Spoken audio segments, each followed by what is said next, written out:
नागरपुर गांव में बबलू ट्रैक्टर चलाता था और किसानी करता था। उसकी पत्नी पीलू घर का काम करती थी। बबलू अपने खेत में ट्रैक्टर चलाने के अलावा दूसरों के खेत में भी ट्रैक्टर चलाया करता था और पैसे कमाता था, लेकिन उनकी ज्यादा आमदनी नहीं होती थी। सुनिए जी, आप ओवर टाइम करते हैं, उसी के कारण हमारे पास पैसे आते हैं, लेकिन मुझे आपकी सेहत की फिक्र होती है। आप कितना काम करते हो? ज्यादा पैसा कमाने के लिए पीलू बहुत मेहनत करनी होती है। अपना काम बन जाता है और वैसे भी हमें पैसों की जरूरत तो पड़ने वाली है। अपने बच्चे होंगे तो उनकी स्कूल की फीस, हमारा नया घर का सपना, सब कुछ तो करना पड़ेगा ना। आप मुझे भी सिखा दो ना, मैं आधे टाइम ट्रैक्टर चला लूंगी। अरे तुम तकलीफ मत लो पीलू, मैं हूँ ना। बबलू की मेहनत से कालू बहुत जलता था। वो बहुत आलसी और लालची था। उसके पास ट्रैक्टर थे, लेकिन वो कामचोर होने के कारण उन्हें नहीं चलाता था। कालू हमेशा से धोखेबाजी करके पैसे कमाने को देखता था। ये बबलू डबल शिफ्ट में काम करता है। पूरे गांव में यही है जो इतना मेहनत करता है। मुझे किसी से इतना नुकसान नहीं होता जितना इससे होता है। मैं इसके ट्रैक्टर को आधा काट दूंगा। ऐसा सोचकर कालू उस रात को बबलू के सो जाने के बाद उसके घर में जाता है और उसके ट्रैक्टर को पेड़ काटने वाली आरी से काट देता है। कालू वहाँ से भाग जाता है। अगली सुबह बबलू पीलू के साथ घर के बाहर आता है तो अपने ट्रैक्टर की ऐसी हालत देखकर रोने लगता है। हे भगवान, ये क्या हो गया? हम गरीब लोगों के साथ ही ऐसा क्यों होता है? आखिर हमने किसी का क्या बिगाड़ा था? कौन है जो हमारे घर की नमक रोटी पर हमला कर दिया और कमाई का जरिया खत्म कर दिया? ये ट्रैक्टर मेरी पुरखों का था, जिसकी कमाई से मैं पला बढ़ा और मेरी आने वाली पुश्तें भी इसी को चलाकर काम करती, लेकिन सब बर्बाद हो गया। पीलू और बबलू बहुत दिनों तक इस सदमे से उभर नहीं पाते हैं। सुनिए जी, कब तक हम ऐसे ही दुखी रहेंगे? चलिए कुछ और काम शुरू करते हैं। तुम ठीक कह रही हो पीलू, मुझे हिम्मत दिखानी होगी। फिर कुछ दिनों के बाद बबलू मजदूरी का काम करने लगता है और घर के लिए पैसा कमाने लगता है। कालू ये देखकर बहुत खुश हो रहा था। घर पर पीलू से पैसे मांगने के लिए मकान मालिक आता था। उधार में किराना देने वाले आते थे। पीलू किसी तरह से सबको संभाल लेती थी। देखिए, हम आप सबको आपका उधार दे देंगे, आप हमारी ईमानदारी पर भरोसा रखिए। एक दिन बबलू का दोस्त हरिया शहर से वापस आता है और बबलू को अपने गराज में बुलाता है। मजदूरी का काम पूरा करने के बाद बबलू और पीलू हरिया के पास जाते हैं। बबलू, मैं शहर से नई तरीके सीख कर आया हूँ। मैं तुम्हारे लिए नया ट्रैक्टर बना सकता हूँ और ऐसे ट्रैक्टर की तुम्हें डबल फायदा देगा। तुम बहुत नेक दिल के हो हरिया। मैं तो वैसे भी डबल मेहनत करता था, अब डबल फायदा भी होगा तो अच्छी बात है। लेकिन तुम क्या करने वाले हो? मेरे पास 2 पुराने ट्रैक्टर पड़े हुए हैं। इनको मैं नई शहर की तरीके से जोड़कर तुम्हारे लिए डबल ट्रैक्टर बना दूंगा। वाह, इसका मतलब अब डबल ट्रैक्टर की मदद से मेहनत आधी हो जाएगी। हरिया भैया, आपका मतलब ये है कि एक ही बार में डबल मुनाफा। मैंने तुम्हें बहुत मेहनत करते हुए देखा है बबलू। अब तुम्हारे बुरे दिन खत्म, वो समय आ गया है। फिर हरिया बबलू के लिए कुछ ही दिनों में डबल ट्रैक्टर बनाकर दे देता है और बबलू डबल ट्रैक्टर को ले जाकर खेत में काम करने लगता है। ये देखकर कालू चकरा जाता है। बबलू के डबल ट्रैक्टर से कड़क सेठ का खेत और बबली सेठानी के खेत में काम करने लगता है। हरिया भाई, तुम्हारे कारण हम मुसीबत से बाहर आ गए हैं। हाँ हरिया भाई साहब, आप नहीं होते तो हमारा क्या होता? नहीं, ऐसा कुछ नहीं है। ये सब समय समय की बात है। अब आप लोग मेरा मुंह मीठा करा दो। हे भगवान, इस बबलू की ईमानदारी और लगन के कारण हरिया उसको डबल ट्रैक्टर बनाकर दे दिया और अब तो मेरा काम और भी चौपट हो जाएगा। मैं खुद ही जंगल छोड़कर चला जाता हूँ। और फिर इस तरह से बबलू अपनी मेहनत से इज्जत और पैसा दोनों कमाने लगता है। उसके घर की गरीबी हमेशा के लिए दूर हो जाती है। वो सभी लोगों का उधार चुका देता है। थोड़े दिनों के बाद उन्हें 2 बेटियां होती है, जिसका वो लोग बहुत अच्छे से ख्याल रखते हैं। इस तरह से सब खुशी खुशी रहने लगते हैं। एक जंगल में पीलू चिड़िया अपने पिता टिल्लू और अपनी माँ बबली के साथ रहा करती थी। टिल्लू खेती करके अपने परिवार का भरण पोषण करता था। मुखिया रहा करता था जो पक्षियों की जमीन को जबरदस्ती हड़प लिया करता था और जो भी पक्षी उसका विरोध करते वो उसे मरवा देता था। एक दिन टिल्लू अपने खेत में काम कर रहा था, तभी मुखिया टिल्लू के खेत पर पहुंचता है। मुखिया के साथ उसके कुछ गुंडे भी रहते हैं। अरे टिल्लू, ये खेत तू मेरे नाम कर दे, उसके बदले में मैं तेरा पूरा कर्ज माफ कर दूंगा। टिल्लू कहता है, कैसा कर्ज मुखिया जी, मैंने तो आज तक आपसे कोई कर्ज लिया ही नहीं। इस पर मुखिया उसे धमकाते हुए कहता है, अच्छा तूने मुझसे कर्ज नहीं लिया, ये देख कागजात, इस कागजात में तूने मुझसे पूरे 2 लाख रुपए उधार लिए हैं और इसमें तेरा अंगूठे का निशान भी है और अब तो ब्याज मिलाकर ये पूरे 4 लाख रुपए हो गए हैं। टिल्लू ये सब देखकर बहुत डर जाता है। वो गिड़गिड़ाते हुए कहता है, मालिक आप ये सब मत कीजिए, अगर आप मेरी जमीन ले लेंगे तो मेरा परिवार भूखा मर जाएगा। देख टिल्लू, मैं तुझे अभी बहुत अच्छे से समझा रहा हूँ, अगर तू मेरी बात नहीं माना तो फिर तू जानता है अंजाम क्या होगा। इन गुंडों को देख रहा है ना, ये तुझे ऊपर पहुंचा देंगे। इस तरह डराने धमकाने से टिल्लू मुखिया का सामना नहीं कर पाता है और वो डर के मारे उसको अपना खेत दे देता है। टिल्लू उदास मन से घर आता है। बबली उसे कहती है, क्या बात है जी, आज आपकी तबीयत ठीक नहीं लग रही है। अरे बबली, सब बर्बाद हो गया।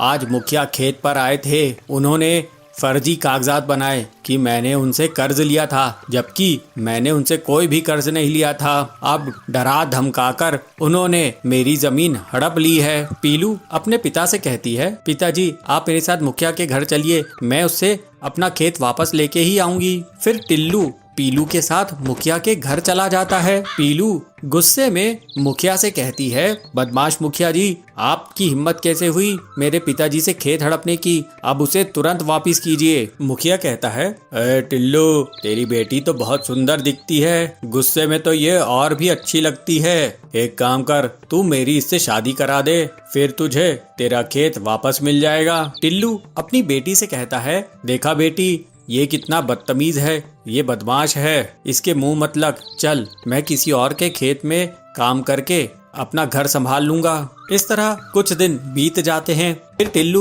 हरिया तोता के खेत में काम करने लगता है। एक दिन पीलू अपने पिता के लिए भोजन ले जा रही थी, तभी उसे किसी के करहाने की आवाज आती है। पीलू उस आवाज की तरफ जाती है तो झाड़ियों के बीच में उसे एक पक्षी दिखाई पड़ता है। वो बहुत घायल था और वो करहाते हुए पानी मांग रहा था। पीलू कहती है, ये लीजिए पानी पीजिए। पीलू चिड़िया तुरंत ही उस घायल पक्षी को पानी पिलाती है। फिर वो पक्षी पीलू से कहता है, बेटा तुम्हारा बहुत बहुत शुक्रिया, एक जंगली जानवर ने मुझ पर हमला कर दिया था, मैं बुरी कदर घायल हो गया था, यहीं पास में ही मेरा घर है, तू मुझे मेरे घर तक पहुंचा दे। फिर पीलू उस घायल पक्षी को उसके घर तक पहुंचा देती है। घर पहुंचने के बाद वो पक्षी पीलू को एक बड़ी सी पोटली लाकर देता है। बेटा तूने मेरी जान बचाई है, ये ले, इसमें तेरे लिए इनाम है। बेटी ये कोई साधारण इनाम नहीं है, ये तरबूज के जादुई बीज हैं, इन्हें तू अपने आंगन में बिखेर देना, फिर देखना चमत्कार। फिर पीलू घर आकर उन चमत्कारी बीजों को अपने आंगन में बो देती है। टिल्लू उसे देखकर कहता है, अरे पीलू ये तू क्या कर रही है? पीलू कहती है, पिताजी ये तरबूज के जादुई बीज हैं, मैंने एक पक्षी की मदद की, मैंने उसे घर छोड़ा तो उसने मुझे ये तरबूज के जादुई बीज दिए, जिसे मैं अब अपने आंगन में बो रही हूँ। कुछ ही दिनों में पीलू के आंगन में तरबूज उगाते हैं, वे बहुत ही बड़े रहते हैं। बड़े बड़े तरबूजों को देखकर पूरा परिवार बहुत खुश होता है और उन्हें टिल्लू बाजार में बेचने लगता है। तरबूज बेचने से टिल्लू की बहुत अच्छी कमाई होती है। इसके बाद से टिल्लू और उसका परिवार खुशी खुशी रहने लगते हैं। हीरापुर के जंगल में पीलू अपने पति बबलू के साथ रहती थी। वो दोनों पति पत्नी पंक्चर बनाते थे। ऐसे ही एक दिन टिल्लू उनकी दुकान में पंक्चर बनवाने के लिए आया। अरे मैडम, आप पंक्चर बना रही हैं? हाँ भाई साहब, मैं औरत हूँ तो क्या पंक्चर नहीं बना सकती? आप फिक्र ना करें, हम लोग बहुत अच्छे से पंक्चर रिपेयर करते हैं, आपको शिकायत नहीं होगी। ये तो बहुत खुशी की बात है। टिल्लू के जाने के बाद बबलू कहता है, आज का दूसरा ग्राहक था ये। इतनी मेहनत के बाद भी कमाई नहीं होती है। पीलू एक दिन वो अपने पति से कहती है, सुनिए जी, हमारा ज्यादा फायदा नहीं हो रहा है क्योंकि हम दिन में सिर्फ 20 पंक्चर ही ठीक कर पाते हैं। हम कम से कम 30 पंक्चर बनाने होंगे। अच्छा, तो मैं कोई जुगाड़ करता हूँ। उनकी दुकान से कुछ दूरी पर कालू कव्वे की भी पंक्चर की दुकान थी। वो पीलू की बात सुनकर हिसाब लगाता है। पीलू चिड़िया, 30 नहीं, मैं तो 50 पंक्चर ठीक करूँगा अपनी दुकान में और तुम्हारी दुकान बंद करवा दूंगा। तो और 50 पंक्चर मेरे पास ठीक करवाने आएंगे, लेकिन उसके लिए मुझे एक चाल चलनी होगी। फिर कालू अपनी पत्नी सुंदरी को बहुत सारे कील देता है और अपनी दुकान से पहले खड़ा कर देता है। सुंदरी आने वाली गाड़ियों के नीचे कील फेंक देती थी, जिससे गाड़ियाँ पंक्चर हो जाती थी और फिर सुंदरी और कालू उनको अपनी दुकान में ले आते थे। इस तरह से वे लोग बहुत पैसे कमाने लगे। अरे, आपने देखा कि कालू कैसे लोगों की गाड़ियाँ पंक्चर करके उन्हें ठीक करता है और पैसे कमा रहा है। हाँ, ये बहुत गलत कर रहा है, एक दिन बहुत पछताएगा। लेकिन पीलू और बबलू के पास ग्राहक बहुत कम हो जाते हैं। इस बीच पीलू भाभी, ये देखो मैं आप लोगों के लिए क्या लाया हूँ।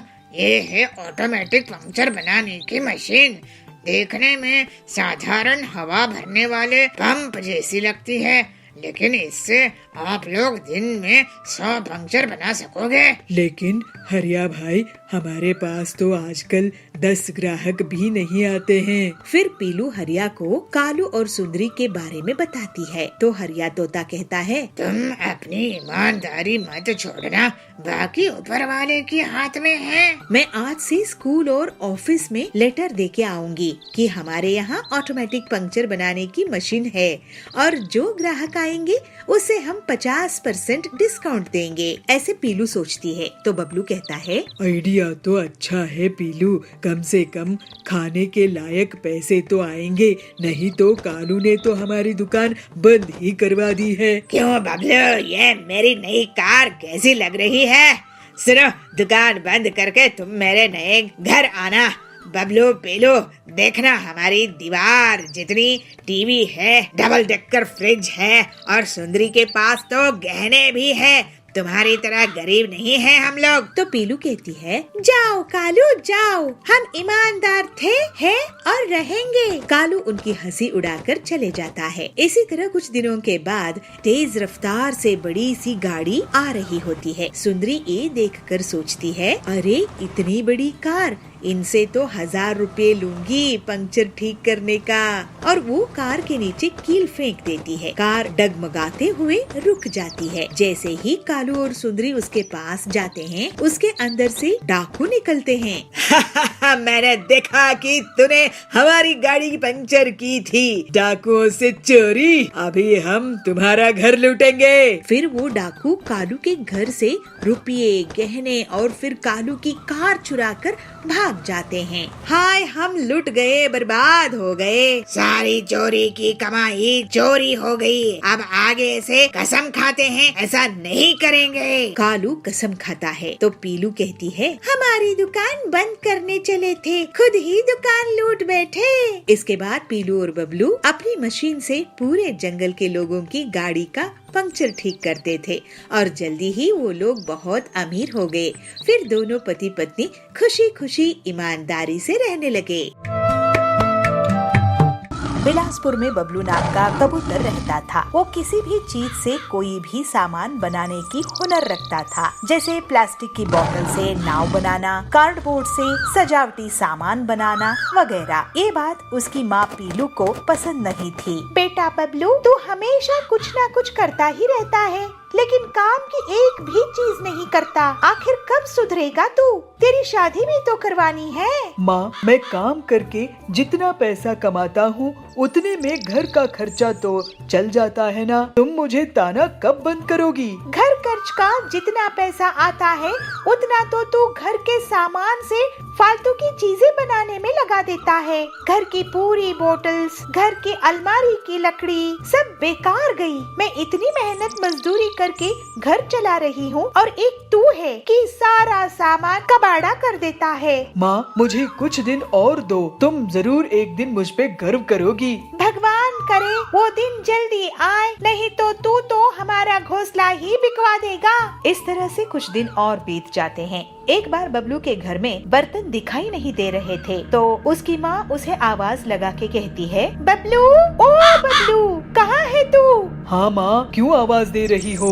बताओ क्या काम है? बेटा, लगता है घर में चोरी हो गई है। एक भी बर्तन दिखाई नहीं दे रही है। चल हम पुलिस स्टेशन में कंप्लेंट करते हैं। नहीं माँ, बर्तन कहीं नहीं गए हैं। आओ अपने घोंसले के पीछे चलो, मैं तुम्हें दिखाता हूँ। फिर बबलू अपनी माँ को घोंसले के पीछे लेके जाता है और वहाँ बर्तनों से बनी एक मोटरसाइकिल दिखाता है और बबलू कहता है, माँ ये देखो, है ना कमाल की चीज। अरे नालायक, ये क्या कर दिया तूने? अब मैं घर का खाना किसमें बनाऊंगी? ये बर्तन की बाइक कौन चलाएगा? तू तो मुझे बर्बाद ही कर देगा। तभी वहाँ सुंदरी आती है। अरे पीलू, ये बबलू को क्यों मार रही हो? इसने ऐसी मोटरसाइकिल बनाई है कि सब इसे देखते ही रहेंगे। नहीं सुंदरी बहन, ये बबलू पता नहीं कब मुझे तंग करना बंद करेगा। जंगल में कालू कौवा मोटरसाइकिल बाइक्स चोरी करता था। घर से या बाजार से वो बाइक चुराने में कामयाब हो ही जाता था। पक्षी उसकी कंप्लेंट लेकर पुलिस बाज के पास पहुँचे।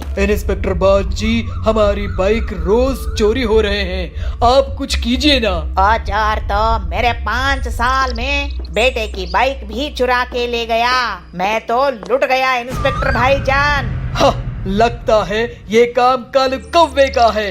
एक बार हाथ लग जाए तो मैं उसे बड़ी जेल में डलवा दूंगा। लेकिन उसके लिए आपको कितना टाइम लगेगा इंस्पेक्टर साहब? इतने दिनों में तो वो सारे जंगल की बाइक्स चुरा लेगा और किसी के पास मोटरसाइकिल बाइक्स नहीं बचेंगे। हाँ, बंटी जी, कालू को जो कोई भी पकड़वाने में पुलिस की मदद करेगा, मैं उसे सरकार से 50,000 का इनाम दिलवाऊंगा। इस तरह से सभी वहाँ से चले जाते हैं। कालू ये सब दूर बैठकर सुन रहा था। ऐसा क्या? मुझ पर इनाम? अब मजा चखाऊंगा इन पुलिस वालों को। मैं इनकी ही बाइक चुरा के भाग जाऊंगा और इन्हें पता भी नहीं चलेगा। थोड़ी देर बाद ही पुलिस स्टेशन में कालू कौवा मच्छर मारने की दवाई से धुआं कर देता है और पुलिस की बाइक को ही चुरा कर भाग जाता है। पुलिस बाज का सर चकरा रहा था, वो कुछ नहीं कर पाया। ये सब बबलू अपने बर्तन बाइक से देख रहा था।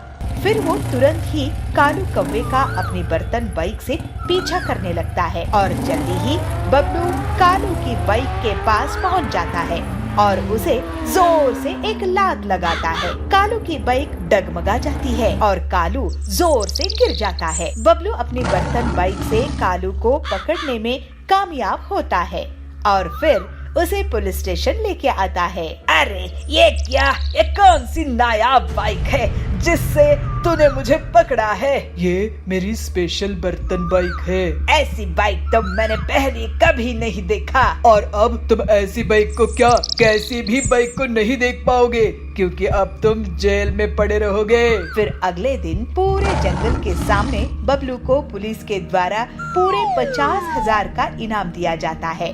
बबलू की माँ बहुत खुश होती है और कहती है, वाह बबलू, तूने तो मेरा नाम रोशन कर दिया बेटा। पूरे गांव में तेरी बर्तन बाइक अब फेमस हो गई है और तू भी। इस तरह से अब बबलू के अनोखे काम पूरे जंगल में प्रसिद्ध हो गए। उसके पास अब पैसे आने लगे और बबलू अपनी माँ पीलू के साथ हंसी खुशी रहने लगा। चुलबुल नगर के गांव में सुंदरी चिड़िया बहुत घमंडी और अमीर जमींदारिन थी। वो गरीब लोगों को ब्याज पे पैसे उधार देती थी और जब गरीब उसे उधार के पैसे लौटा नहीं पाते थे तो वो उनकी जमीन को हड़प लेती थी। ऐसे ही एक दिन बबली उसके पास पैसे उधार लेने के लिए जाती है। सुंदरी सेठानी, आप मुझे 1 लाख उधार दोगी क्या? मैं आपको अगले साल वापस कर दूंगी। मुझे कैसे पता कि तुम मुझे पैसे वापस कर दोगी? तुम कौन हो? मैं तो तुम्हें नहीं जानती हूँ। मैं यही इसी जंगल में रहती हूँ। सेठानी जी, गरीब किसान हूँ, छोटी सी जमीन है मेरी। अच्छा, तो तुम मुझे अपनी जमीन गिरवी रख दो, मैं तुम्हें पैसे उधार दे दूंगी। वैसे कितनी बड़ी जमीन है तुम्हारी? मेरी 10 एकड़ की जमीन है, आप गिरवी रख लो। ठीक है, यहाँ अंगूठा लगाकर पैसे ले जाओ, लेकिन याद रखना, पैसे नहीं चुकाए तो जमीन मेरी। फिर बबली उन पैसों से खाद और दवाइयाँ लाती है और खेत में दिन रात बहुत मेहनत करके फसल उगाती है। इस बार उसकी अच्छी फसल हुई थी। ऐसे ही एक दिन सुंदरी उसके खेत के पास से निकल रही थी। तभी उसकी नजर बबली के खेत में जाती है। अरे वो टिल्लू, कहाँ घूम रहा है? ये बता कि ये खेत किसका है जिसमें इतनी बढ़िया फसल उगी है? सेठानी जी, ये खेत बबली का है। उसी बबली का जिसने मुझसे पैसे उधार लिए हैं? अरे वाह, इसका मतलब ये जमीन और ये फसल और इसका मुनाफा मेरा हुआ। फिर सुंदरी बबली से मिलती है। क्यों बबली, इस बार तो तुम्हारी फसल बहुत अच्छी हुई है, लगता है बहुत मेहनत करी हो। जी सुंदरी जी, मैं फसल बेचकर आपका उधार लौटा दूंगी। उसके बाद घर में बेटी भी है, उसकी शादी भी करनी है। ठीक है, ब्याज मिलाकर 3 लाख दे देना। क्या? लेकिन मैंने तो बस 1 लाख ही उधार लिए थे सेठानी जी। हाँ, तो ब्याज चढ़ा के और 2 लाख हो गए हैं। तुम अनपढ़ गंवार लोग कुछ नहीं समझते। ये तो अन्याय है सुंदरी जी। फालतू की बात मत कर, नहीं तो मैं तुझे घर में भी नहीं रहने दूंगी। मैं आपके पैसे नहीं चुका पाऊंगी।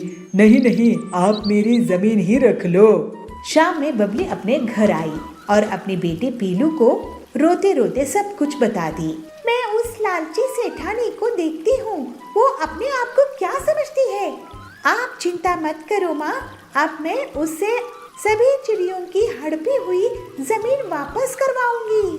पीलू अपनी सहेली हरी तोती के साथ एक प्लान बनाती है।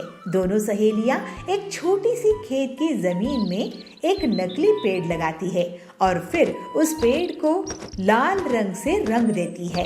फिर वो दोनों उसकी डालियों में सोने, चांदी, डायमंड्स के गहने चिपका देती है, जिससे ऐसा लगता है कि वो गहने उसी पेड़ के फल हो। अब आएगा मजा, लालची सुंदरी कैसे फंसेगी देखना। इसके बाद पीलू चिड़िया हरी तोती के साथ जानबूझकर सुंदरी के पीछे जोर जोर से बातें करती है। अरे तूने देखी क्या उस लाल पेड़ को जो उस खेत में उगा है? उसमें से फल की जगह गहने उग रहे हैं। नहीं तो चल दिखा मुझे। ये सुनकर सुंदरी पीलू और हरी के पीछा करने लगती है। जब वो दोनों खेत पहुंचते हैं तो अरे, क्या ये असली सोने जवाहरात है? सेठानी जी, आप कब आ गई यहाँ? खैर, हमने तो हीरे जवाहरात कभी नहीं देखे हैं। आप खुद ही देख लो कि सोना चांदी हीरा असली है कि नहीं। वैसे सेठानी जी, आपको बता दूं कि कल बहुत बड़े जमींदार आ रहे हैं जो इस जमीन को खरीद लेंगे, इसके साथ ये पेड़ भी। ऐसा क्या? तो एक बार मुझे इसके गहने दिखाओ।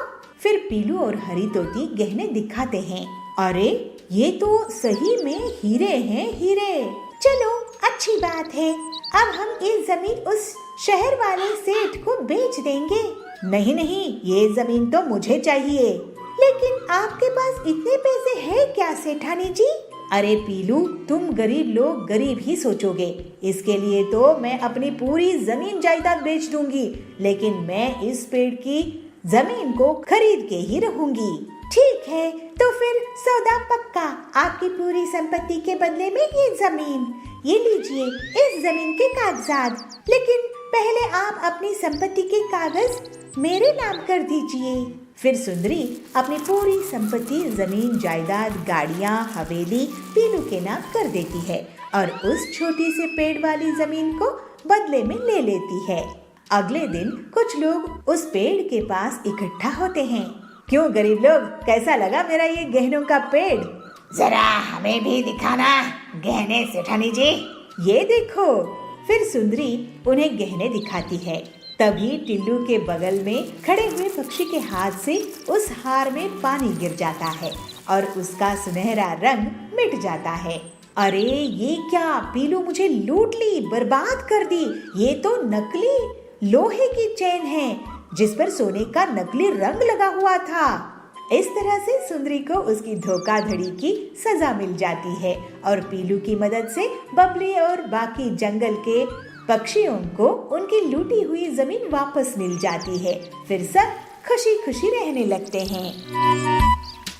बादल नगर के जंगल में पीलू अपने पति बंटी कबूतर के साथ रहा करती थी। बंटी मैकेनिक था और पीलू खिचड़ी का ठेला चलाती थी। वो बहुत गरीब थी और बर्तन में ही खिचड़ी पकाती थी, जिससे उसे खिचड़ी बनाने में बहुत समय लगता था। वो खिचड़ी को टमाटर की चटनी के साथ बेचा करती थी। उसकी खिचड़ी बहुत ही स्वादिष्ट होती थी। गरीब हो या अमीर, सभी उसके यहाँ से खिचड़ी खाते थे। लेकिन जब वो देखते थे कि पीलू ज्यादा टाइम लगा रही है तो वो लोग वहाँ से चले भी जाते थे। इस वजह से पीलू की आमदनी बहुत कम होती थी। उसी की दुकान के सामने कालू कौवा भी खिचड़ी बेचा करता था। उसकी खिचड़ी बहुत ही बेस्वाद होती थी, लेकिन उसके पास महंगा कुकर होने के कारण वो ज्यादा खिचड़ी बना लेता था, तो ग्राहक मजबूरी में उसकी खिचड़ी खा लेते थे। एक दिन बंटी अमीर चिड़िया बबली मैडम के घर में इम्पोर्टेड फ्रिज रिपेयर कर रहा था। तब उसकी अचानक शॉर्ट सर्किट के कारण फ्रिज में आग लग जाती है। बंटी, तुमने मेरी 2 लाख की इम्पोर्टेड फ्रिज खराब कर दिए। मुझे 2 लाख का हर्जाना तुम्हें देना होगा। मैडम जी, मैं बहुत गरीब हूँ, मेरे पास इतने पैसे नहीं है। वो सब मैं नहीं जानती, तुम्हें मुझे 2 लाख तो देने ही होंगे। अगर नहीं दोगे तो सरपंच कड़क से तुम्हारी शिकायत कर दूंगी। दुखी होकर बंटी अपने घर आता है और पूरी बात पीलू से कहता है। ये तो बहुत बड़ी मुसीबत है। मेरी दुकान भी बड़ी मुश्किल से चलती है। घर का खर्च भी हम जैसे तैसे निकाल पाते हैं। अब तो ऊपर से और ये 2 लाख का नुकसान कैसे भरपाई करेंगे? मुझे तो बहुत डर लग रहा है। खड़क से बहुत ही खतरनाक है।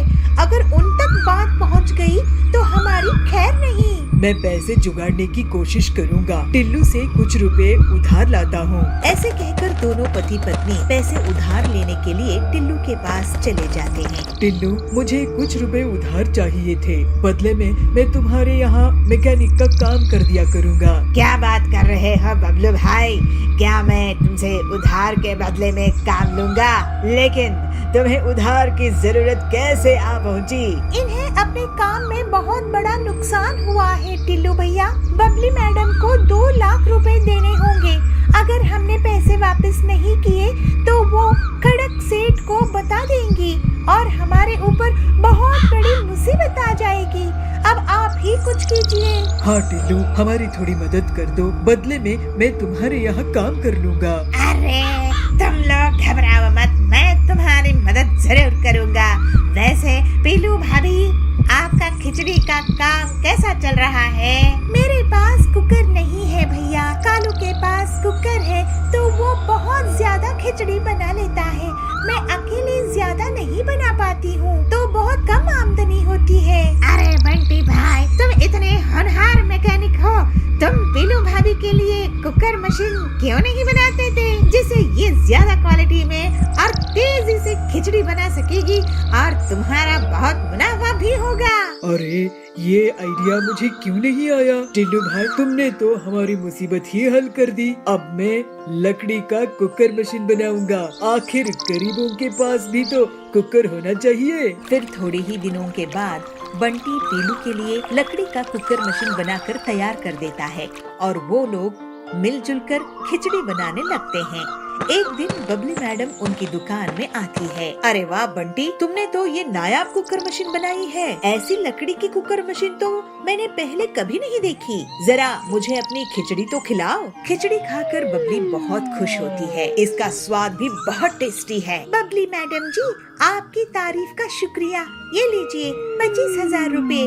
बाकी हम जल्दी ही आपको लौटा देंगे। ऐसे ही दोनों पति पत्नी की दुकान के सामने बहुत से ग्राहकों की भीड़ बनी रहती है। एक दिन जाबाज इनकी दुकान पर आता है और कहता है, अरे बंटी भाई, ये तो गजब की मशीन बनाई है आपने। मुझे पूरे घर के लिए खिचड़ी देना। हाँ हाँ, बबली मैडम भी तारीफ करके गई है। इसमें जरूर कोई न कोई खास बात होगी। एक काम करो, मेरे लिए भी ऐसा ही एक लकड़ी का कुकर बना दो ना। उनकी दुकान चलती देखकर कालू कौवा बहुत जलने लगता है। वो पीलू और बंटी की दुकान की भीड़ देखकर सोचता है, इनकी दुकान तो जोर जोर से चलने लगी है, मुझे इनकी काट निकालनी पड़ेगी, नहीं तो ये लोग मेरी दुकान बंद करवा देंगे। ये लकड़ी की कुकर मशीन में तोड़ कर रख दूंगा। उसके बाद ये लोग बबली मैडम का उधार भी नहीं चुका पाएंगे। फिर कड़क सेठ इनकी धुलाई कर देगा। इन्हें तो जंगल ही छोड़कर जाना पड़ेगा। उसी रात कालू एक हथौड़ा लेकर पीलू और बंटी के घर जाता है और खिड़की से चुपचाप झांक कर देखता है। बंटी और पीलू सो रहे थे। कालू अंदर आता है और मशीन में अपना हथौड़ा चलाता है, लेकिन प्रेशर के कारण लकड़ी का कुकर ब्लास्ट हो जाता है और कालू जोर से चीख उठता है। उस पर गरम खिचड़ी गिर जाती है। नींद से उठकर पीलू चिल्लाती है, चोर चोर। दोनों पति पत्नी कालू को पीटने लगते हैं। मारो मारो। अरे ये तो कालू है। कालू, तो हमारे घर में इस वक्त ये हथौड़ा इसे इस मशीन को तोड़ने के लिए आया था क्या? अरे मुझे इस गरम खिचड़ी से तो बचाओ, मैं जल रहा हूँ। बंटी और पीलू उस पर एक बाल्टी पानी डालते हैं। हाय, मैं तो जल गया। मैं तुम्हारी कुकर मशीन तोड़ने वाला था, क्योंकि तुम्हारी तरक्की से मुझे बहुत नुकसान हो रहा था। तुम गरीबों को बढ़ता हुआ देखकर मैं खुश नहीं था। अब तो मैं काम करने लायक भी नहीं रहा। अपनी मेहनत पे आपको भरोसा होता कालू भैया, तो आज आपकी ऐसी हालत नहीं होती। तुम्हारी हालात देखकर मुझे बहुत बुरा लग रहा है। तुम अब किसी की दुकान में काम कर लो, लेकिन अब से धोखाधड़ी नहीं करोगे, नहीं तो तुम कहीं के नहीं रहोगे। कालू बंटी और पीलू का कहना मान लेता है और अपनी गलती से सीखता है। कालू अब से पूरी ईमानदारी से काम करता है। बंटी एक और लकड़ी का कुकर मशीन बना लेता है। उसके बाद से बंटी और पीलू की खिचड़ी बनाने की दुकान से बहुत अच्छी कमाई होने लगती है और वो लोग बबली मैडम का उधार भी चुका देते हैं और हंसी खुशी रहने लगते हैं।